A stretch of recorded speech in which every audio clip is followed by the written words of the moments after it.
আসসালামু আলাইকুম ভিউয়ার্স, আমি একটি মিশুকের গিয়ারবক্স খুলছি। গিয়ারবক্সটার সমস্যা হয়েছে, ওয়্যার লিক করতো। আর এখানে ওয়্যার লিক করে যে মোটর যেখানে লাগানো থাকে, যে একটা ওয়েল সিলটা নষ্ট হওয়ার কারণে মোটরের ভিতরে মোবিল ঢুকছে। আর সবচেয়ে বড় সমস্যা হয়েছিল, মোটরটা মাঝে মাঝে ঘুরতো না, পিক আপ নিত না, ছেড়ে দিত।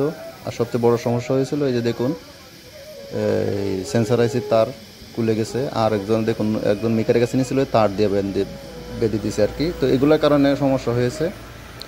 তো আমরা সবচেয়ে মেইন সমস্যা ও নিয়ে আসছে কি, গাড়ির পিকআপের সমস্যা। আবার গড় শব্দ করে, তখন খুলে দেখছে কি এক্সেলের যে দাঁতগুলো আছে এগুলো ক্ষয় হয়ে গেছে। তো আমরা ফুটবলটা খুলে এটার যে গ্যাসকেটটা নষ্ট হয়ে গেছে, মোবিল লিক করব। তো ওই জন্য আমরা আবার গ্যাসকেটগুলো বানিয়ে নিচ্ছি। গ্যাসকেট তো নাই, তো আমরা হাত দিয়ে বানিয়ে নেব আর কি। তো আমরা পরিষ্কার করে নিচ্ছি, এটা পরিষ্কার করে আমরা হাত দিয়ে বানিয়ে নেব। পেপার আছে, পাতলা পেপার আছে গ্যাসকেট বানানোর। তো ওগুলো আমাদের দোকানে ছিল না, তখন আমরা অন্য কার্টুনের একটা দিয়ে বানিয়ে নিব আর কি। আর আমরা মোটরটা ওয়াশ করে নিয়েছি, প্রচুর মোবিল ঢুকছিল।